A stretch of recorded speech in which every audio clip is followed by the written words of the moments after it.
Le Sorento dispose de deux moteurs, un 2,4 litres essence, 175 chevaux, et un 2,2 litres diesel, 197 chevaux. Les moteurs sont associés à une transmission manuelle ou automatique à 6 vitesses. Lors du fonctionnement du véhicule tout-terrain, les groupes motopropulseurs ne se montrent que du côté positif. Il y a quelques problèmes mineurs. Ainsi, lors de fortes gelées, le joint d'huile de Villebrequin a fui sur plusieurs voitures équipées d'un moteur à essence et d'un kilométrage de plus de 40 000 km. De plus, le moteur à essence est assez sensible à la qualité du carburant, ce qui est presque immédiatement signalé par l'icône « Check Engine » illuminée. L'unité diesel plaît à ses propriétaires avec un démarrage hivernal. Seuls quelques-uns n'ont pas eu de chance et le moteur a démarré avec beaucoup de difficultés. La raison en était une défaillance du microprocesseur du contrôleur de bougie de préchauffage. Certains ont rencontré un problème, le moteur cale alors qu'il reste 60 à 70 km de carburant dans le réservoir selon l'ordinateur de bord. Le problème est lié à une pompe de transfert de carburant défaillante dans le réservoir. Les propriétaires de Kia Sorento 2 essence à transmission automatique se plaignent souvent d'une augmentation des vibrations dans l'habitacle à l'arrêt si le sélecteur est laissé en position D. Ceux qui étaient particulièrement désespérés ont eu recours au service d'un service automobile pour remplacer les supports de moteur et de boîte de vitesse, mais n'ont pas obtenu de résultats positifs. Il s'agit d'une caractéristique de conception. Les propriétaires de Sorentos diesel à transmission automatique constatent parfois l'apparition d'à-coups lors du changement de boîte de vitesse lors de l'accélération. Ces phénomènes ne sont pas constants et aucune erreur ne se produit. De nombreuses personnes conduisant un Sorento avec une transmission automatique entendent des clics forts près du levier de vitesse lorsqu'elles conduisent dans la circulation. C'est ainsi que fonctionne le solénoïde de verrouillage. Les clics commencent à être clairement entendus après un kilométrage de plus de 10 à 15 000 km. Tous les revendeurs ne reconnaissent pas ce comportement de la box comme un cas de garantie. Et s'ils conviennent qu'il y a un défaut, ils remplacent alors le sélecteur de vitesse. La suspension d'un gros crossover coûteux déçoit par sa fragilité. Par temps froid, les bagues stabilisatrices grincent souvent. Avec un kilométrage de plus de 30 à 50 000 km, les bagues stabilisatrices arrière commencent à grincer plus souvent. Les bagues avant s'usent plus tard, après un kilométrage de plus de 50 à 80 000 km.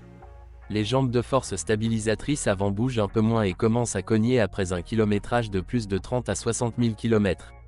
Les amortisseurs avant peuvent déjà fuir après un kilométrage de 30 à 60 000 km.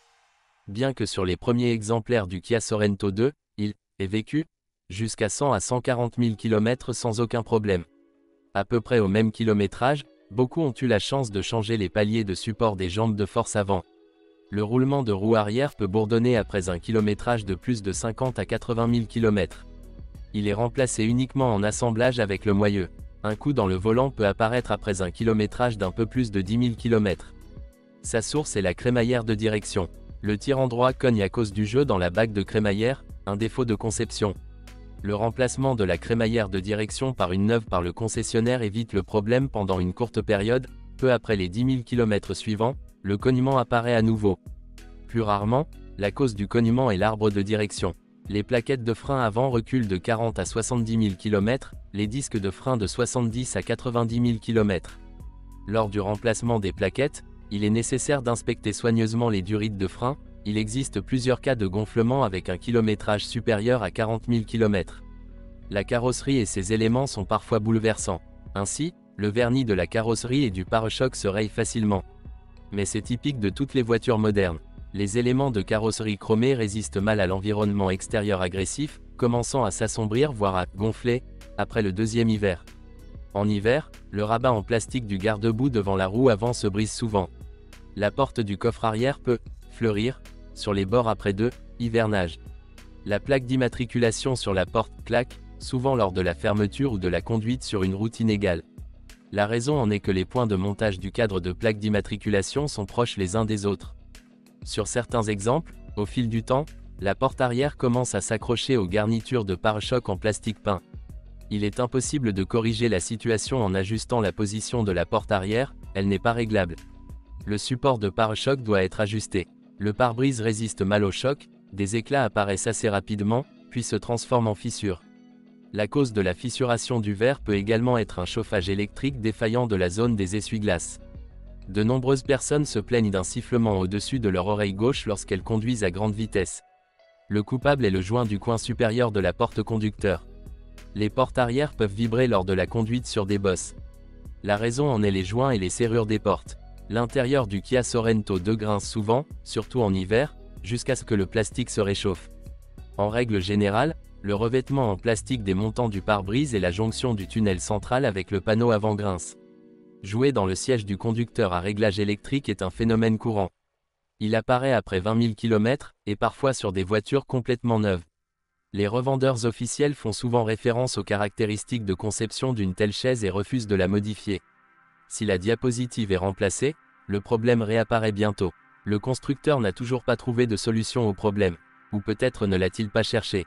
Certains se plaignent du jeu du dossier de la banquette arrière, qui vibre sur des surfaces inégales.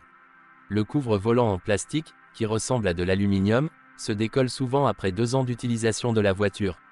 L'appui-tête du siège passager avant de type actif harcèle également souvent avec des grincements. Les bruits parasites sont produits par une plaque en plastique mobile qui contrôle le ressort et un ressort situé à l'intérieur de la structure de l'appui-tête. Sur les voitures 2009 à 2010, l'éclairage décoratif des portes avant et arrière peut cesser de s'allumer. Les concessionnaires officiels Kia ont mené une campagne de rappel pour remplacer le câblage problématique des feux de porte du Kia Sorento. Avec un kilométrage supérieur à 20 000 à 25 000 km, le ventilateur du chauffage peut siffler. Le roulement du moteur fait du bruit à cause d'une petite quantité de lubrifiant. Mais la relubrification n'aide pas longtemps. Les roulements devront être remplacés. Il existe des cas où un ventilateur meurt complètement après un grincement prolongé. En règle générale, les électriciens ne posent pas de problème. Kia a prudemment écrit sur le possible fonctionnement incorrect du verrouillage centralisé par temps froid dans le manuel d'instruction du Kia Sorento 2. Il y a des problèmes avec la radio qui refuse de lire les clés USB avec de la musique. Les cas plus complexes, radio gelée, peuvent être traités en flashant l'unité principale. Ne vous inquiétez pas si vous remarquez que le rétroviseur électrique droit se replie plus rapidement que celui de gauche. C'est l'une des caractéristiques du Kia Sorento. Des feux de croisement, clignotants, se retrouvent également sur le Sorento. La raison en est un mauvais contact avec la puce. Et les propriétaires de phares au xénon se plaignent parfois d'une lumière tremblante.